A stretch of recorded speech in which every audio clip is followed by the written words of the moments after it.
School. कितने parents हैं यहाँ पे? पेरेंट्स कौन कौन है? कैसा लग रहा है आपको? बताइए, आइए इधर आइए। जो कुछ दिल्ली में हो रहा है, क्योंकि शिक्षा और स्वास्थ्य, अगर इन दोनों चीजों पे किसी भी सरकार ने काम कर लिया तो मुझे लगता है बहुत बड़ी अचीवमेंट है। और शिक्षा के अंदर सरकारी स्कूलों में अगर हम वो सुविधाएं ला सके जिसके लिए लोग प्राइवेट स्कूल की तरफ भागते हैं, तो एक क्रांतिकारी कदम होगा ये। आज उसका एक वो नमूना है जो सरकार बहुत बड़ी विजन लेकर के चल रही है। आज का दिन पूरे दिल्ली में एक उत्सव का माहौल बना हुआ है। मैं भी 7 स्कूलों से होकर आ रहा हूं। हर जगह हर लोग खुश हैं। जो ट्रस्ट डेफिसिट होता है पेरेंट्स और टीचर्स के बीच में, वो ट्रस्ट डेफिसिट इस तरह के पीटीएम से खत्म हो जाता है। अगर आप हर महीने अपने बच्चे के बारे में जान पा रहे हैं, पूछ पा रहे हैं, पता लग रहा है कि भाई कहां कमी रह गई है, कहां उसको पूरा करना है, बच्चा हमारा किस सब्जेक्ट में कमजोर है, किस में अच्छा है, कहां शाबाशी देनी है, कहां उसको डांटना है। मुझे लगता है कि एक हम ऐसे भविष्य की तरफ चल रहे हैं जहां की उजाला है। तो आज मैं आपके बीच में आकर के आपसे 2 बातें शेयर की, आपके उसके लिए बहुत बहुत धन्यवाद आपका। और इसमें बहुत कुछ और करना है। ये पीटीएम हर महीने होगा, हर महीने हम ये बातचीत कर पाएंगे। पेरेंट्स को भी असेसमेंट होता रहेगा कि हमारा बच्चा क्या कर रहा है स्कूल में, कहाँ कमजोर है, कहाँ और मेहनत करानी है। तो ये अच्छे भविष्य की तरफ हम चल रहे हैं। अच्छा, अभी बताएं कैसा लगा आपको?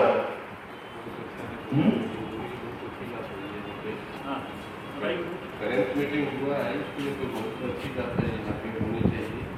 और अभी कोई एक हाथ है नहीं है, ठीक है, क्योंकि हम भी डिफेंस से हैं और पहले भी प्रोटोकॉल था यहाँ जी में, ठीक है।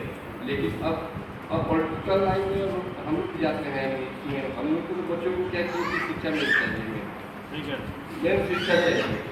और शिक्षा क्यों देते हैं, बच्चे आए हैं और यहाँ टीचर भी बहुत अच्छे हैं पढ़ाने वाले, और बच्चे इसमें नहीं पढ़े तो टीचर की कोई गलती है नहीं, जहाँ तक मेरे स्वभाव है, ठीक है। हम लोग जानते हैं कि टीचर अच्छे पढ़ा रहे हैं, यहाँ पे बच्चे अगर नहीं पढ़ रहे हैं तो वो पेरेंट्स की भी गलती नहीं है, बच्चे की नहीं गलती है। लेकिन घर पर भी रिवाइज होनी चाहिए, हर गार्जियन चाहता है कि बच्चे पढ़े। अच्छा, दूसरी बात है क्या कि ये जो अभी जो है कि अरविंद केजरीवाल माना हुआ ईमानदारी ऑफिसर IRS के, लेकिन अब इसको भी अगर, हालांकि हम RSS के हैं, बीजेपी के सपोर्टर हैं, लेकिन बीजेपी का हम लोग सपोर्टर नहीं करते। हम लोग चाहते हैं कि यहाँ शिक्षा में सुधार हो। अरविंद केजरीवाल जी कर रहे हैं, लेकिन किसी MLA को अरेस्ट कराना, लेडीज पर भी अत्याचार हो रहा है। ये बीजेपी की सरकार, मोदी को किसने लाया? RSS वालों ने लाया। हम लोगों ने डिफेंस से करते शाखा में गए, सारा सब कुछ। ये क्या हो रहा है? बीजेपी की सरकार में भ्रष्टाचार करने कुछ, अब यहाँ भी जो कर रही है, आपकी सरकार कर रही है, जितने सुधार कर रही है, ये बीजेपी वाले करने नहीं दे रहे। हम लोग ये देख रहे हैं, हम लोग आए भी यही होता है। यहाँ आपका MLA अरेस्टिंग हो गया, वहाँ हो गया, आपके बारे में भी पेपर में आता था, हम लोग को भी सुनने में सब खराब लगता था कि हाँ सोना खास ऐसा क्यों कर रहे हैं, क्योंकि हाई कोर्ट का एडवोकेट है, सारे सब कुछ है। ऐसा हम लोग को भी फील हो रहा था। ये चीनी मुंशी इलाका में जाना, वहाँ का ये चीज़ हम लोग को भी खराब लगता है। हम लोग का MLA भी है, इस तरीके से इनको नहीं होनी चाहिए। भारतीय जी आप भी, हमारा रिक्वेस्ट है, हम लोग टिकट से हैं, वो भी इन्फेंट्री का हूँ, ठीक है, लड़ाकू है, हाँ लड़ाकू है, इन्फेंट्री का हूँ, लड़ाकू हूँ। उसी में कहना है तो कौन सा है, तो ये चीज ग्रुप के हैं। तो ये सब में सुधार एकदम लाना जरूरी है। और बच्चे भी नहीं पढ़ेंगे तो टीचर क्या कुछ नहीं कर सकता है इसमें। टीचर का काम है पढ़ाना, बच्चे जाए घर में, गार्जियन भी उसको कर रहा है, रिवाइज करवा रहा है।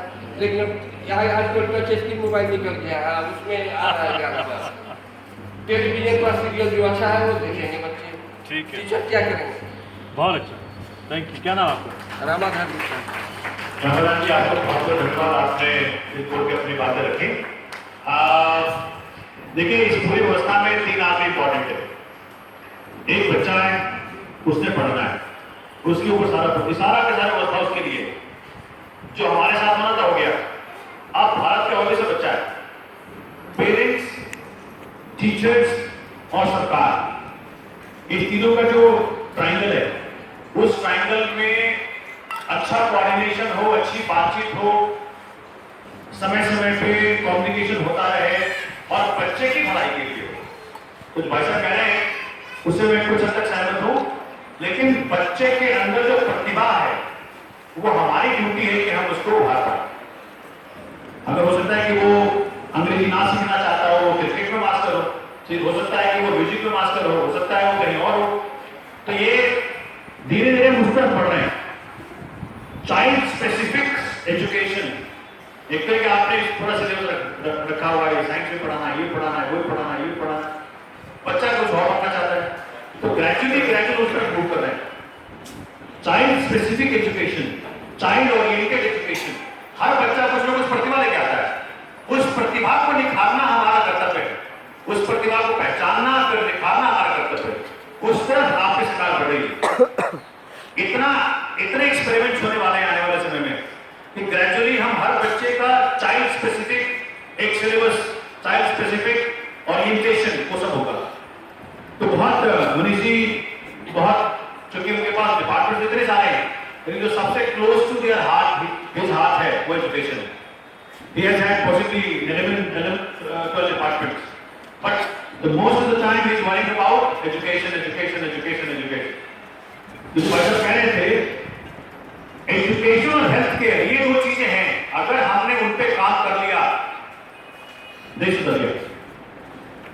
तो ये तो बच्चों, आपको बहुत बहुत दुआ है, आप इतने स्कूल में पढ़ते हो, आज जो आपको टीचर ने बताया है, उस सब के ऊपर आपने ध्यानपूर्वक काम करना है, ठीक है ना? प्रॉमिस करते हो? Yes yes. हम सब आपका भला सोचते हैं, हम सब चाहते हैं आप बड़े होकर के कोई प्रधानमंत्री बने, कोई लॉयर बने, कोई इंजीनियर बने, कोई कुछ बने, है ना? आपके अपनी प्रतिभा से आपको आगे बढ़ना है, ठीक है? Promise? You will have to be supporting your parents, your teachers, everybody, or everybody is there to help you, and they all want your good.